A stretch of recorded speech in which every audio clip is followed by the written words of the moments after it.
নমস্কাৰ বন্ধু বান্ধৱীসকল, কি খবৰ? আশা কৰিছোঁ সকলোৱে ভাল। আজি এই ভিডিঅ'টোৰ যোগেদি মই আপোনালোকলৈ দুটা ভাল খবৰ লৈ আহিছোঁ। সম্পূৰ্ণকৈ ভিডিঅ'টো চাই থাকিব। এটা সৰু ভিডিঅ' হয়, খবৰ এটা জানি আপোনালোকে নিশ্চয় ভাল পাব।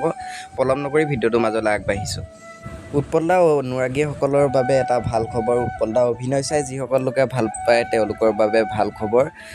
আহি আছে ককা দেউতা নাতি আৰু হাতী পাৰ্ট 2, য'ত থাকিব উৎপল দা, যতীন দা, লগতে বহুত কেইজন জ্যেষ্ঠ অভিনেতা অভিনেত্ৰীয়ে অভিনয় কৰিছে চিনেমাখনত। চাব পাৰিব, চিনেমাখনৰ পাৰ্ট 2 আহি আছে। 21 নৱেম্বৰ তাৰিখে ৰিলিজ হ'ব ককা দেউতা নাতি আৰু হাতী পাৰ্ট 2। আৰু আনফালে বৰষা বা অনুৰাগীসকলৰ বাবে ভাল খবৰ। বৰষা বাক অভিনয় কৰা দেখিবলৈ পাব যৌৱনে আমনি কৰে পাৰ্ট 2। আৰু এইখন চিনেমাও পাৰ্ট 2 আহি আছে, আপোনালোকে চাব পাৰিব। আপোনালোকৰ ওচৰৰ ছবিগৃহত লাগিব চিনেমাখন 10 অক্টোবৰ তাৰিখৰ পৰা। পূজাৰ সময়তে আহি আছে। আৰু এটা ভাল খবৰ আপোনালোকলৈ জনাই দিওঁ, আহি আছে জুবিন দাৰ ভাগৰ চিনেমা ৰৈ ৰৈ বিনালে। আপোনালোকে য'ত দেখিব আশ্চৰ্য দাৰ লগতে জুবিন দা আৰু বহুত কেইজন জ্যেষ্ঠ অভিনেতা অভিনেত্ৰীয়ে অভিনয় কৰা চিনেমাখনত।